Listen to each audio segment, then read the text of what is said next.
first senior tournament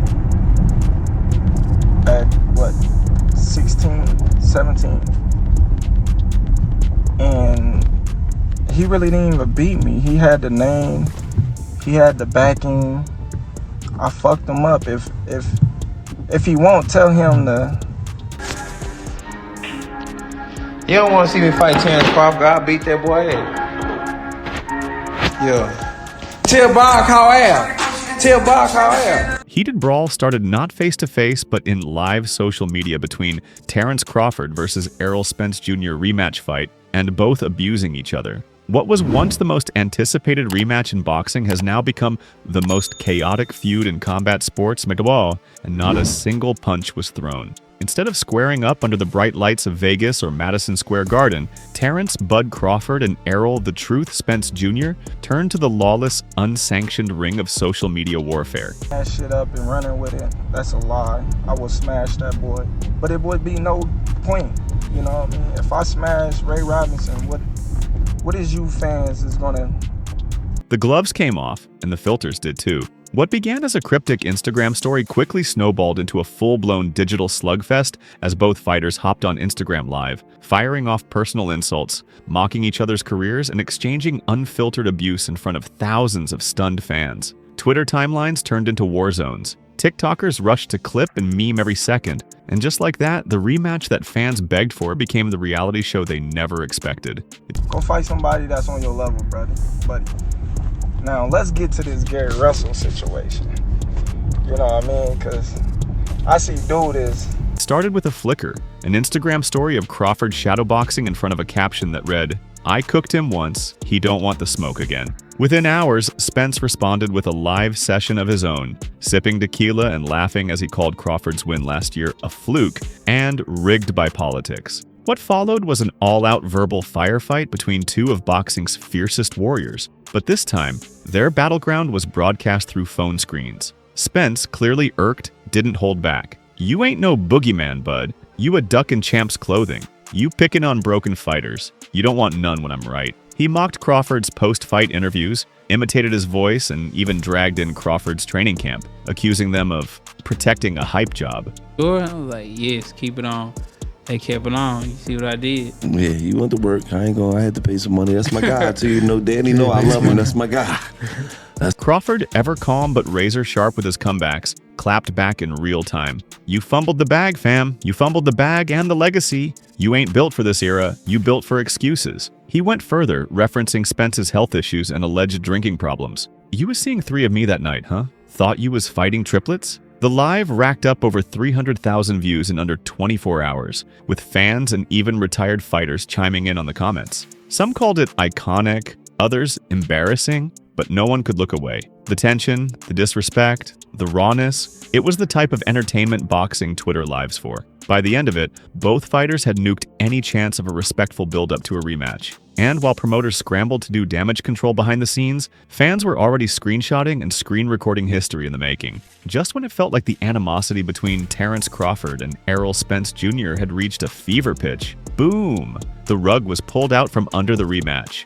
Breaking news hit like a sucker punch. The rematch is officially off. According to Boxing News 24, the much-hyped sequel fight has collapsed behind closed doors due to a tangled mess of health concerns, contractual chaos, and financial disagreements. But let's be honest, like the headlines only tell half the story. Sources close to both camps claim that negotiations had been rocky from day one. Spence reportedly wanted a higher purse split, citing the need to make it worth his while after the beating he took in their first bout. Meanwhile, Crawford's team stood firm. "He didn't bring the belts last time, now he wants the bag," an anonymous insider was quoted saying. Then came whispers of medical setbacks. Spence's eye injury and rumored neurological issues from last year's punishment allegedly spooked the commission. But his fans claim foul play. They never wanted the smoke again. They knew Bud would retire him, said one fan in a viral Reddit thread. It just started pouring out of nowhere.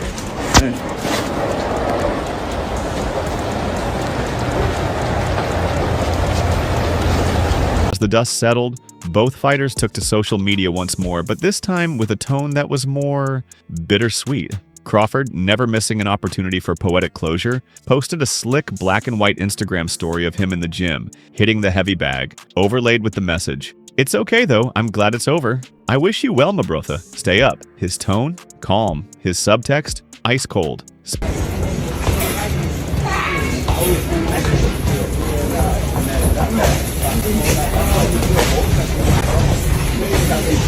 Spence, meanwhile, offered a strange mix of accountability and denial in his press side comments, saying, "Last time wasn't me. Too many hooks and jabs, couldn't see straight. I wasn't right, but I ain't scared. Just gotta be smart now." Per World Boxing News, he even hinted at potential retirement, citing long-term health over short-term hype. And just like that, the dream rematch became a cautionary tale. One laced with ego, money, timing, and the harsh reality that sometimes the fight outside the ring can be the most brutal of all. As soon as the cancellation hit the net, fans did what they do best: split into online factions and go to war. Within minutes, roasting Crawford Spence 2 was trending across Twitter, X, as users flooded the timeline with hot takes, fight memes, conspiracy theories, and a few desperate pleas. Please let this be PR, not reality. Camp Spence came out swinging with the narrative that walking away was the wise move. They cited long-term damage, legacy preservation, and even accused Crawford's team of playing dirty boxing politics.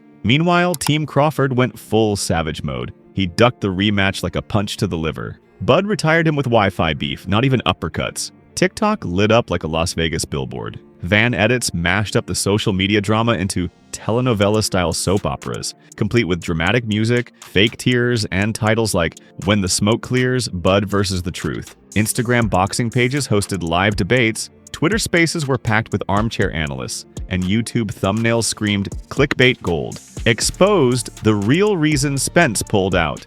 590 days he been out. That's nasty work. That's crazy. 592. That's crazy. I love Spence too, but like 592, that's crazy. Spence. Crawford's final message: "It's deeper than boxing." Even retired legends chimed in. Roy Jones Jr. called it a damn shame, while Shannon Briggs summed it up in true Briggs fashion: "Let's go, champ." Oh wait, never mind. For the fans, the ring may never see Crawford versus Spence 2, but the internet will never stop replaying the fight that never happened. The boxing world may be divided, but the experts aren't holding back either. As the social media feud between Terence Crawford and Errol Spence Jr. plays out like a Netflix docu-series in real time, top pundits and former fighters are chiming in with everything from concern to condemnation. MMA Junkie didn't mince words, publishing a headline that read, "A terrible idea from day one," claiming a rematch would have been more of a health hazard than a headline. One veteran analyst wrote, "Spence looked concussed mid-fight last year.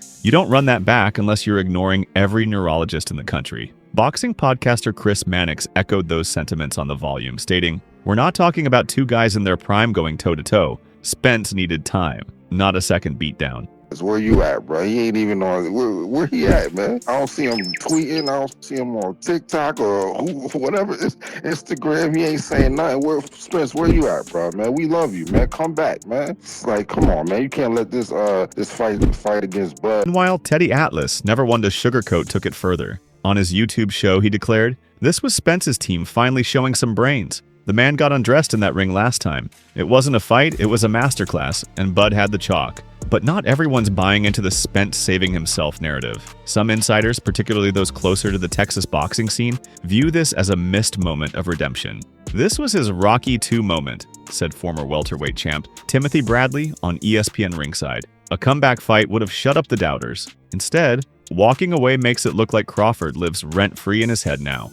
It's just like, come on, destroy you, man. Like, dang. Somebody get an APB out on Spence, man. The debate boils down to two schools of thought. One believes Spence dodged disaster and preserved what's left of his health and legacy. The other believes he dodged accountability and possibly closed the door on being remembered as an all-time great. Whichever way you lean, one thing is clear. The experts see the writing on the wall, but they don't agree on what it says. Now that the smoke from the digital crossfire has sort of cleared, the biggest question is, what's next? For Terence "Bud" Crawford, the ring remains an open playground, and he's making moves. Sources close to his camp say he's eyeing Jermell Charlo, who's still licking his wounds from the Canelo bout but remains a dangerous, marketable target. Moving up in weight is also on the table. Crawford's been teasing fans with training clips showing increased muscle mass and sparring with heavier opponents.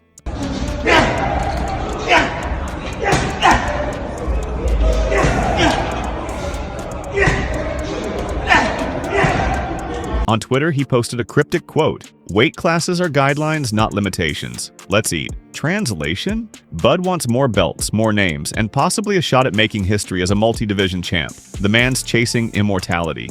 As for Errol the Truth, Spence Jr., the path forward is murkier, clouded by speculation and swirling rumors. Some insiders say he's contemplating a lengthy hiatus, possibly even stepping away from boxing altogether. "He hasn't been the same since the crash," whispered an anonymous trainer to Fight Hype. "You can see it in his movement, in his eyes. He might be done." Others hint that Spence could take a tune-up fight, maybe against a lower-tier name, just to get his feet back under him and silence some of the noise. But there's one wild card nobody can ignore: Spence's pride. He may be down, but he's not out. Not if you believe the cryptic message he dropped on Threads. "Y'all think this a wrap? I ain't even start my second chapter." Is that a retirement fake-out? A pivot to a comeback? Or just a clapback for the fans? And then there's the social media war, which still isn't over. It's my fucking guy, but I had to pay that money to fucking Yellow Yeah, Beast. you talking noise too on Instagram. He was talking shit.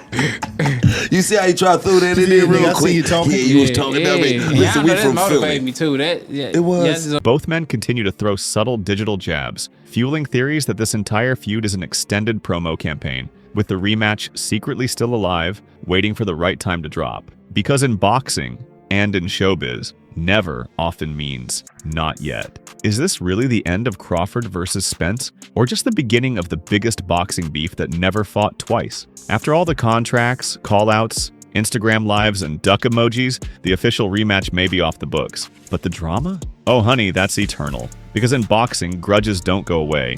They evolve. This isn't just a case of two guys fought and moved on. This is a slow burn saga, a 10-episode season with an unfinished script. One that's moved beyond the ring into something much deeper. Legacy, ego, and reputation warfare. Be behind the scenes.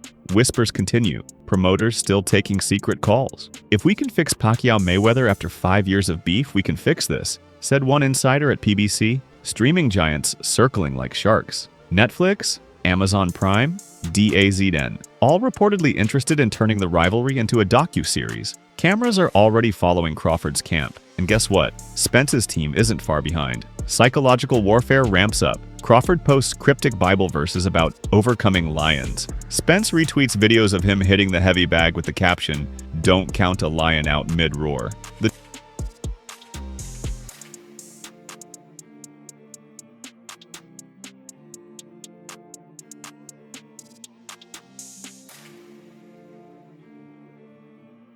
truth is, both men know the unfinished business sells. And their fans? They're not satisfied with a verbal TKO. They want closure. In the form of a bell, a ref, and 12 unforgiving rounds. And maybe that's what we'll get. Maybe Crawford takes on Charlo and wins, making himself undeniable. Maybe Spence gets right, rebuilds, and comes back with something to prove. And maybe, just maybe, the biggest rematch in welterweight history does happen. Only later, bigger and more explosive than anyone imagined. Because this isn't just boxing. This is Shakespeare with hand wraps. So keep those gloves on standby and your notifications turned on, because the next chapter could drop at any moment. Stay tuned. Because in boxing, grudges outlive the gloves. And this one, it might just write its own legend. Alright guys, for the best updates on boxing news, moments, events, and actions, subscribe to Knockout Updates and turn on notifications to never miss out on quality content, and check out our other videos. Until next time, peace out.